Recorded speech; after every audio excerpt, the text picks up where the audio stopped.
Today we held our second annual Ram Tough truck pull for United Way, and the dollars raised today are going to be supporting neighborhoods in our community.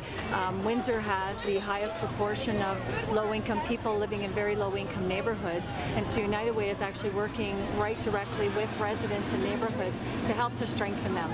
So today we're raising dollars to help us be able to do that kind of work.